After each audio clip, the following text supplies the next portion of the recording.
அன்பர்களே வணக்கம்.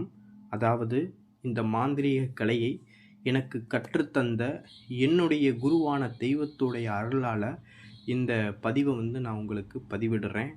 அதாவது இந்த வீடியோ பதிவில் எதை பற்றி நம்ம பார்க்க போகிறோம் அப்படின்னா, ஒருவர் தம் விரும்பக்கூடிய ஆணையோ பெண்ணையோ வசியம் செய்வதற்கும், அதாவது கணவன் மனைவிக்கிடையே ஒற்றுமையாக வாழ்வதற்கும், அதாவது குருவான தெய்வத்தின் அருளால் வெளிப்பட்ட மாந்திரீக ஓலைச்சுவடியில் இருக்கக்கூடிய ஒரு பவர்ஃபுல்லான வசிய முறையை பற்றி தான் நம்ம இன்றைக்கி வீடியோ பதிவில் முழுமையாக நம்ம பார்க்க போகிறோம். வீடியோ பதிவுக்குள்ளே போகிறதுக்கு முன்னாடி நம்மளுடைய சிவருத்ர மகாகாளி அருள்வாக்குப்பீடம் சேனலை சப்ஸ்கிரைப் பண்ணாதவங்க சப்ஸ்கிரைப் பண்ணிக்கிங்க. அதாவது இந்த முறையை பார்த்திங்கன்னா வேறு எந்தெந்த முறைக்கெல்லாம் இதை பயன்படுத்தலாம் அப்படின்னு பார்த்திங்கன்னா, தொழில் ரீதியாக உங்களுடைய உறவினர்களோ உங்களுடைய நண்பர்களையோ நீங்கள் உங்களுடைய சொல் பேச்சு கேட்குற மாதிரியும் இந்த முறையை பயன்படுத்தி பண்ண முடியும்.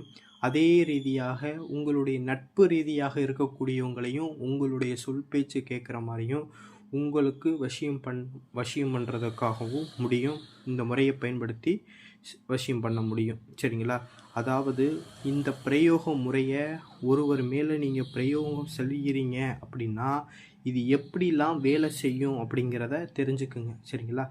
எடுத்துக்காட்டுக்கு பார்த்திங்கன்னா, ஒருவர் மேலே இந்த மந்திரத்தை நீங்கள் பிரயோகம் செய்கிறீங்க அப்படின்னா அவருக்கு எந்த மாதிரியான சிந்தனைகள்லாம் வர ஆரம்பிக்கும் அப்படின்னா, நல்லா தெரிஞ்சுக்குங்க. ஒருவர் மேலே மாந்திரீக ரீதியாக ஒரு சில வசிய மந்திரங்களை அவங்க மேலே நம்ம பிரயோகம் பண்ணும்போது அந்த மந்திரத்திற்கும் உண்டான தேவதை ஒன்று இருக்கும். சரிங்களா? அந்த தேவதை என்ன பண்ணும், யார் மேலே நம்ம அந்த மந்திரத்தை நம்ம பிரயோகம் பண்ணுறோமோ அந்த தேவதை அந்த மந்திரத்தில் உள்ள விஷயத்துக்கு தகுந்த மாதிரி அந்த நபரை என்ன செய்யும்னா வசியத்துக்கு உள்ளாக்கும். சரிங்களா? இப்போ ஒருத்தவங்க மேலே ஒரு வசிய மந்திரத்தை நம்ம பிரயோகம் பண்ணுறோம் அப்படின்னா அந்த அந்த மந்திரத்தில் இருக்கக்கூடிய தேவதை என்ன பண்ணும் அப்படின்னா, அவரை யாருக்கு நம்ம வசியத்தை பண்ணுறோமோ அவரை பற்றின சிந்தனைகளை அவங்களுக்கு உருவாக்க ஆரம்பிக்கும். சரிங்களா? அவரை பற்றின சிந்தனையும் அவரை பற்றிய காம சிந்தனைகளையும் என்ன செய்ய ஆரம்பிக்கும்னா உருவாக்க ஆரம்பிக்கும்.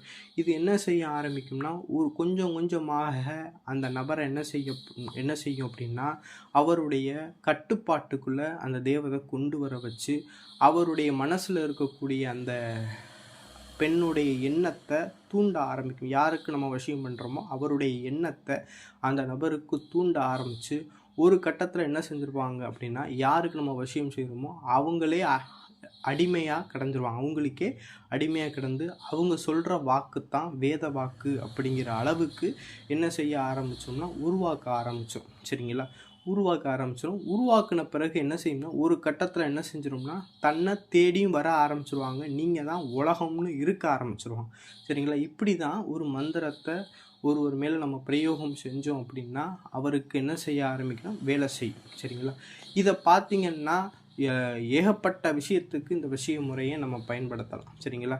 இந்த வசிய முறை ஒரு சில நபர்கள் மேலே வேலை செய்யாது. அது யார் மேலே வேலை செய்யாதுன்னு பார்த்திங்கன்னா, அதாவது தினசரி இந்த கவச மந்திரங்களை ஜபம் பண்ணக்கூடியவங்க, தினசரி அந்த தெய்வ சிந்தனையிலேயே இருந்து தெய்வ ஆற்றல்களை பெறக்கூடியவங்க மேலே இந்த வசிய பிரயோக முறையை செஞ்சீங்க அப்படின்னா இது வேலை செய்யாது. சரிங்களா? ஏன்னா அவங்க தெய்வத்துடைய அருள்னால கவச மந்திரங்கள் எல்லாம் ஜபம் பண்ணிக்கிட்டு ஒரு சில விஷயங்கள்லாம் பண்ணிக்கிட்டு இருக்கிறதுனால அவங்களுக்கு உடலில் ஒரு சேஃப்டி கட்டு மாதிரி விழுந்து போயிடும். அதனால் அவங்க மேலே இந்த வசிய பிரயோக முறைகள்லாம் வேலை செய்யாது. சரிங்களா? அடுத்ததாக பார்த்திங்கன்னா ஒரு சில பேர்கள் இருப்பாங்க. என்னதான் பிரச்சனைகளாக இருந்தாலும் எவ்வளோ பெரிய கஷ்டங்களாக இருந்தாலும் மனசுக்குள்ளேயே வச்சு பூட்டி வச்சுருப்பாங்க. சரிங்களா? வெளிக்காட்டி சொல்ல மாட்டாங்க. என்ன பிரச்சனையாக இருந்தாலும் வெளியிட்டு சொல்ல மாட்டாங்க. மனசுக்குள்ளேயே வச்சு அவங்களுக்குள்ளேயே வச்சுருப்பாங்க. இந்த மாதிரி மனம் உடையவங்கள் மேலே இதை பிரயோகம் பண்ணினீங்க அப்படின்னா கொஞ்சம் ஸ்லோவாக இருக்கும். வேலை செய்யும், ஆனால் கொஞ்சம் ஸ்லோவாக இருக்கும். சரிங்களா? ஏன் அப்படின்னா நம்ம என்ன தான் இந்த மந்திரங்களை அவர்கள் மேலே நம்ம பிரயோகம் பண்ணினாலும் இந்த மந்திரம் என்ன செய்யணும்னா அவர் மனதில் உள்ள எண்ணங்களை மாற்றி அவர் மனசில் உள்ள உணர்வுகளை தூண்ட ஆரம்பிக்கும். யாருக்கு நம்ம வசியம் பண்ணுறோமோ அவரை பற்றிய சிந்தனையில் உணர்வுகளையும் காம எண்ணங்களையும் உருவாக்க ஆரம்பிக்கும். இப்படி நீங்கள் என்ன தான் அவர்கள் மேலே நீங்கள் உருவாக்குனாலும் அது என்ன செய்ய ஆரம்பிச்சுன்னா உங்கள் மேலே அவங்க என்ன செய்ய மாட்டாங்க, உங்கள்கிட்ட வந்து உங்களுடைய அன்பை வந்து அவங்க உங்கள்கிட்ட சொல்ல மாட்டாங்க. ஏன்னா கூச்சப்பட்டுக்கிட்டு ஒரு மாதிரி சொல்லாமல் மனசுக்குள்ளேயே வச்சுருப்பாங்க. சரிங்களா? ஆனால் அது வேலை செய்யும், கொஞ்சம் ஸ்லோவாக இருக்கும். சரிங்களா? இது போல் விஷயங்களை தான் இது பண்ண முடியும். அதே சமயம் மற்றபடி இது எல்லாருக்குமே இது வேலை செய்யும். சரிங்களா?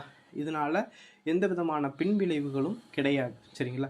இதை பார்த்திங்கன்னா இந்த முறையை நம்ம என்னைக்கு பண்ணலாம் அப்படின்னு பார்த்தீங்கன்னா, வளர்பிறையில் வரக்கூடிய ஞாயிற்றுக்கிழமை அன்னைக்குன்னு பண்ணலாம். இல்லை அப்படின்னா பௌர்ணமி நாள் அன்னைக்குன்னு பண்ணலாம். இந்த பூஜை முறையை நம்ம பார்த்திங்கன்னா இரவு 12 டு சொல்லக்கூடிய அந்த 2 மணிக்குள்ளாக இந்த பூஜை முறையை நம்ம பண்ணலாம். சரிங்களா? இந்த பூஜை மொத்தம் 48 தினங்கள் நம்ம இந்த பூஜையை பண்ணணும். அதாவது இந்த பூஜையை உங்களுடைய பூஜை ரூமில் உங்களுடைய கிழக்கு புறமாக உட்காந்துக்கிட்டு ஒரு நெய் தீபத்தை உங்கள் முன்னாடி ஏற்றி வச்சுக்கிட்டு நீங்கள் என்ன செய்றீங்கன்னா, ஒரு தாம்பாள தட்டில் என்ன செய்றீங்கன்னா, யாரை நீங்கள் வசியம் பண்ண போகிறீங்களோ அவங்களுடைய ஒரு மனித உருவப்பாவையை நீங்கள் செஞ்சுக்கிறணும். உருவப்பாவை செஞ்சுக்கிட்டு அவருடைய உடலில் ஒட்டி இருக்கக்கூடிய ஒரு சில விஷயங்கள், ஏதாவது ஒரு பொருள் இருந்துச்சு அப்படின்னா அந்த பொருளையும் நீங்கள் இந்த பாவையில் எடுத்து வச்சுக்கிறோம். என்னென்னா ஒட்டி இருக்கக்கூடியது என்ன அப்படின்னா, அவங்களுடைய காலடி மண், இல்லை அப்படின்னா அவங்களுடைய நெகம், இல்லை அப்படின்னா அவங்களுடைய தலைமுடி, இல்லை அப்படின்னா அவர் பயன்படுத்திய வேர்வைப்பட்ட துணி. சரிங்களா? இதெல்லாம் வந்து என்ன, இதில் ஏதாவது ஒரு பொருள் கிடச்சிச்சின்னா நீங்கள் அந்த பாவையில் வச்சு நீங்கள் பூஜை பண்ணலாம். இதில் எந்த பொருளும் கிடைக்கலினாலும் அவருடைய புகைப்படத்தை வச்சும் பண்ணலாம். ஆனால் ரிசல்ட்டு கொஞ்சம் ஸ்லோவாக தான் இருக்கும். சரிங்களா? வேலை செய்யும், ரிசல்ட்டு கொஞ்சம் ஸ்லோவாக இருக்கும். இந்த பொருட்கள்லாம் இருந்துச்சு அப்படின்னா பரவாயில்ல, அப்படியே இல்லைனாலும் வேலை செய்யும், ஆனால் ரிசல்ட்டு கொஞ்சம் ஸ்லோவாக இருக்கும். சரிங்களா? இது போல் எல்லா பூஜை பொருட்களையும் ஏற்பாடு பண்ணி வச்சுட்டு மல்லிகை பூவு ஒரு கிண்ணத்தில் ஒரு 108 பூவு எண்ணெய் எடுத்து வச்சுக்கோங்க. நான் ஸ்க்ரீனில் கொடுத்துருக்கக்கூடிய மந்திரத்தை அந்த மல்லிகை பூவை கையில் எடுத்துக்கிட்டு இந்த மந்திரத்தை யாரை வசியம் பண்ண போகிறீங்களோ அவருடைய புகைப்படத்தை மனசில் நிலைநிறுத்தி அவருடைய சிந்தனையில் இந்த மந்திரத்தை சொல்லி சொல்லி ஒரு பூவையும் சொல்லி அந்த பாவை மேலே நீங்கள் போடணும். சரிங்களா?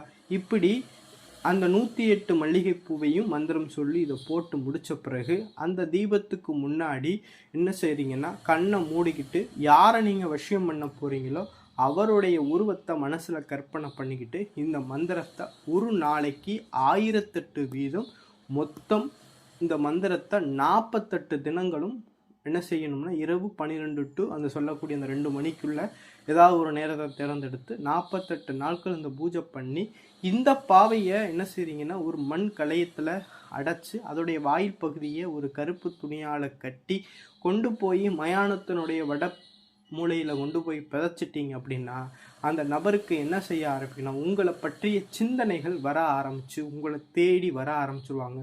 நீங்கள் தான் உலகம்னு வாழ ஆரம்பிச்சிருவாங்க. இதுதான் வசிய முறை அப்படிங்கிறத சொல்கிறது. சரிங்களா? இந்த வசிய முறைகள் பார்த்திங்கன்னா ஏகப்பட்ட வழிமுறைகள் இருக்குது. இது ஒரு வழிமுறை. சரிங்களா? இந்த வீடியோ பிடிச்சிருந்துச்சு அப்படின்னா நம்மளுடைய சிவருத்ர மகாகாளி அருள்வாக்குப்பிடம் சேனலை வந்து சப்ஸ்கிரைப் பண்ணாதவங்க சப்ஸ்கிரைப் பண்ணிக்கிங்க. நன்றி, வணக்கம்.